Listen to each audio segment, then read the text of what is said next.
नमस्कार, the leader Hindi में आपका स्वागत है।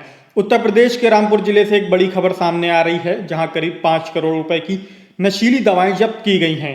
ड्रग्स विभाग, एसओजी रामपुर व शहजाद नगर थाना पुलिस की संयुक्त टीम ने यह कार्रवाई की है।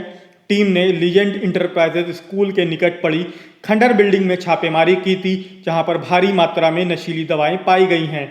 नशीली दवाओं का काला कारोबार करने वाले अंतर्राज्यीय गिरोह के सतीश गुप्ता, नमन गुप्ता, संजीव, राहिल, प्रवेश समेत करीब 11 आरोपियों को मौके से गिरफ्तार कर लिया गया है। ये सभी आरोपी मुरादाबाद और रामपुर जिले के रहने वाले हैं।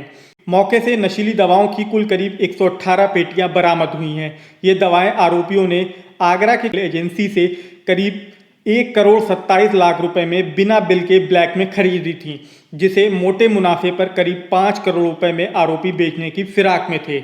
इसमें एल्प्राजोलम टैबलेट व डाइपाजाम इंजेक्शन जैसी करीब 11 नशीली दवाएं शामिल हैं, जिन्हें बिना डॉक्टर के पर्चों के ये आरोपी बेचते थे। सभी आरोपियों के विरुद्ध थाना शहजाद नगर में एनडीपीएस एक्ट व आईपीसी की धाराओं में मुकदमा दर्ज कर लिया गया है। आइए आपको सुनवाते हैं इस पूरे मामले में रामपुर के एसपी ने क्या कहा। जनपद रामपुर में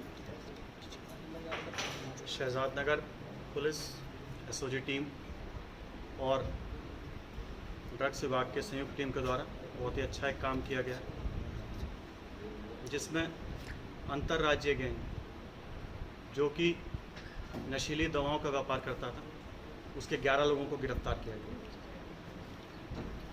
ये लोग आगरा से इनकी कड़ी जुड़ी हुई है।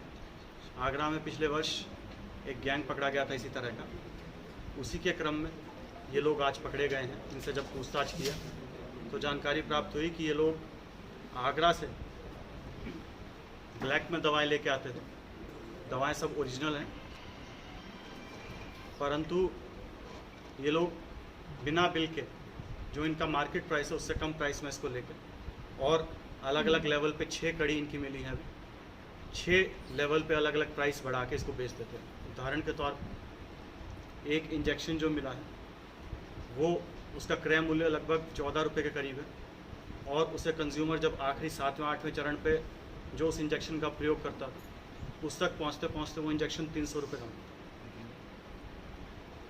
ये सब व्यापार जो है इनका मॉडस ऑपरेंडी आगरा से या फिर मुरादाबाद से ये पूरे मंडल में चल रहा था, और इस मंडल के अलावा ये यहाँ से उत्तराखंड में भी सप्लाई होता।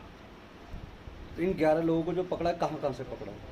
इनका जो मॉडस ऑपरेंडी है वो ये लोग अपनी जितनी भी दवाएं, कैप्सूल, शीशियाँ, सिरप या इंजेक्शन, ये सब लोग कोई भी अपने व्हीकल से, अपने वाहनों से कम इसको ट्रांसफ़र करते थे। इसका ज़्यादा इस्तेमाल ये लोग सरकारी बस करते थे। सरकारी बसों से ये लोग कंडक्टर ड्राइवर से सांठ-गांठ करके उनको कुछ उत्कोच दे के वो सामान वहाँ रख देते थे, और जहाँ डिलीवरी होनी थी वहाँ पर वो व्यक्ति उनसे ले लेता। इसी क्रम में इस सूचना पर आज शहजाद नगर थाना क्षेत्र में कल एक व्यक्ति को जब गिरफ्तार किया गया तो उसके कब्जे से कुछ पेटियां बरामद हुई। ये सूचना पर जॉइंट टीम हमारी ड्रग्स विभाग के साथ काम कर रही थी, और उससे जब हिरासत में लिया गया, पूछताछ की गई, तो उसके द्वारा बताया गया कि वो पास ही एक खंडर पड़े स्थान से ये सब दवाइयों का जो बाँट हो वहाँ से होता है। इस सूचना पर हमारी पुलिस के द्वारा जब दबिश दी गई तो इन 11 व्यक्तियों को कुल मिलाकर गिरफ्तार किया गया।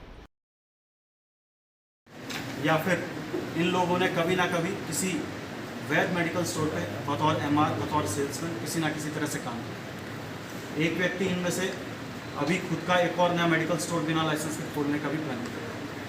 इनकी जो मार्केट प्राइस है वो लगभग 1.25 करोड़ के करीब है, परंतु जिस प्राइस में ये लोग बेचते थे उसके हिसाब से इसकी कीमत 5 करोड़ से अधिक है। ये जो मेडिसिन और इंजेक्शन हैं ये किसी नामी कंपनी के हैं या करेंगे तो मैं जवाब दे दूँगा। देखिए, अभी तक की जानकारी के हिसाब से डॉक्टर्स का प्रथम दृष्टया जो है संलिप्त होना पाया नहीं गया, क्योंकि ये लोग, मैंने जैसा आपको बताया कि ये लोग या तो स्वयं पहले कभी किसी वैध मेडिकल स्टोर पर काम किए या फिर अवैध रूप से मेडिकल स्टोर भी संचालित कर रहे थे, जिनको कि ड्रग्स विभाग की टीम के साथ उन्होंने कार्रवाई की गई है। तो इन लोगों को पूर्व से जानकारी थी कि कौन से इस प्रकार के ड्रग्स कैप्सूल दवाइयाँ हैं जो इन सब चीज़ों में काम लें। कप्तान साहब ये जितने भी मेडिसिन है ये किसी ब्रांडेड कंपनी के हैं या वैसे ही देखिए मैंने आपको बनाई पहले बताया कि ये सब दवाइयाँ जो हैं सब ओरिजिनल हैं, सब ओरिजिनल कंपनीज की हैं, कोई भी इसमें डुप्लीकेट माल नहीं। ये 11 लोग क्या रामपुर के लिए रामपुर से बाहर के लिए देखिए ये सब जो ड्रग्स हैं वो NDPS एक्ट के तहत भी कवर्ड है, और दूसरी चीज़ लाइसेंस बिना लाइसेंस के मेडिकल स्टोर चल रहे हैं, और तीसरी चीज़ ये जितनी भी दवाएं हैं ये बिना प्रिस्क्रिप्शन के नहीं हैं। ये 11 लोग केवल रामपुर के ही और भी जिलों के। देखिए मैंने आपको बताया कि ये सब पूरा जो कार्टेल जो ऑपरेट हो रहा था वो आगरा तक लिंक हुआ है। अभी इसमें लगभग 30 व्यक्ति और ऐसे हैं जो हमारे प्रकाश में आए जिनकी अभी गिरफ्तारी करनी है। आगरा से लेकर मुरादाबाद से, संभल से और रामपुर से सब जगह के लोग इसमें शामिल हैं। सर ये मेडिकल डिग्री होल्डर के इसमें कुछ लोग इसमें से कोई मेडिकल डिग्री होल्डर नहीं है, सब लोग फर्जी है। एक व्यक्ति मुरादाबाद का है जो वैध मेडिकल स्टोर चला रहा था, जिसके स्टोर से भी ये काम हो रहा था, उसके पास फार्मासिस्ट की वो भी गिरफ्तार। वो भी गिरफ्तार। जैसा आपने कहा कि बिना किसी प्रिस्क्रिप्शन के टेबलेट नहीं मिल सकता, लेकिन इन लोगों को बिना बिल के ये सामान कैसे मिला? देखिए वही चीज़ मैं आपको बता रहा हूँ कि अभी जो पूछताछ में सामने आया है, आगरा में जितने भी बड़े होलसेल के सप्लायर हैं वो लोग वहाँ से बिल से दवा लेकर उसके बाद उसे ब्लैक में सेल कर रहे थे। बाकी विवेचना जब चलेगी तो बाकी सब चीज़ें तो ये एक आदमी को ऐसा होगा सर जिसके पास भी बिल के थ्रू ही दवा आई होगी? ये आगरा से ही